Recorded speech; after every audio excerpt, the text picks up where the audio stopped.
Rewrite the textbooks. Young Volcanoes on the Moon, presented by Science at NASA. Back in 1971, Apollo 15 astronauts orbiting the Moon photographed something very odd. Researchers called it Ina, and it looked like the aftermath of a volcanic eruption. There's nothing odd about volcanoes on the Moon per se. Much of the Moon's ancient surface is covered with hardened lava.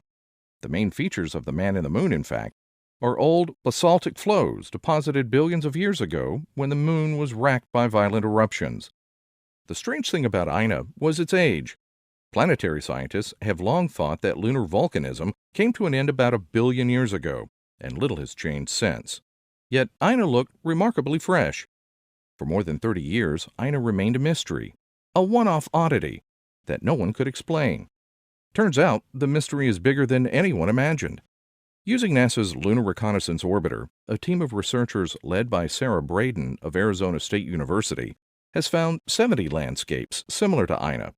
They call them irregular mare patches, or IMPs for short. Discovering new features on the lunar surface was thrilling, says Braden. We looked at hundreds of high-resolution images, and when I found a new IMP, it was always the highlight of my day. The irregular mare patches look so different than more common lunar features like impact craters, impact melt, and highlands material, she says. They really jump out at you. On the Moon, it is possible to estimate the age of a landscape by counting its craters. The Moon is pelted by a slow drizzle of meteoroids that pepper its surface with impact scars. The older a landscape, the more craters it contains. Some of the IMPs they found are very lightly cratered, suggesting they are no more than 100 million years old. 100 million years may sound like a long time, but in geological terms, it's just the blink of an eye. The volcanic craters LRO found may have been erupting during the Cretaceous period on Earth, the heyday of dinosaurs. Some of the volcanic features may even be younger, 50 million years old, a time when mammals were replacing dinosaurs as dominant life forms.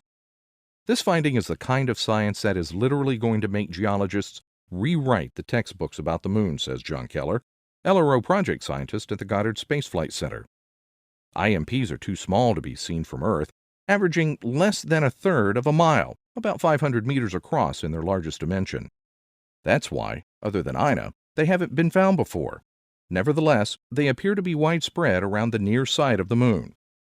Not only are the IMPs striking landscapes, but also they tell us something very important about the thermal evolution of the Moon, says Mark Robinson of Arizona State University, the principal investigator for LRO's high-resolution camera. The interior of the Moon is perhaps hotter than previously thought. We know so little of the Moon, he continues. The Moon is a large, mysterious world in its own right, and it's only 3 days away. I would love to land on an IMP and take the Moon's temperature firsthand using a heat probe. Some people think the Moon looks dead, but I never thought so, says Robinson, who won't rule out the possibility of future eruptions. To me, it has always been an inviting place of magnificent beauty, a giant magnet in our sky drawing me towards it. Young volcanoes have only turned up the heat of the Moon's allure, says Robinson. Let's go. For more news about alien volcanoes, on the Moon and beyond, visit science.nasa.gov.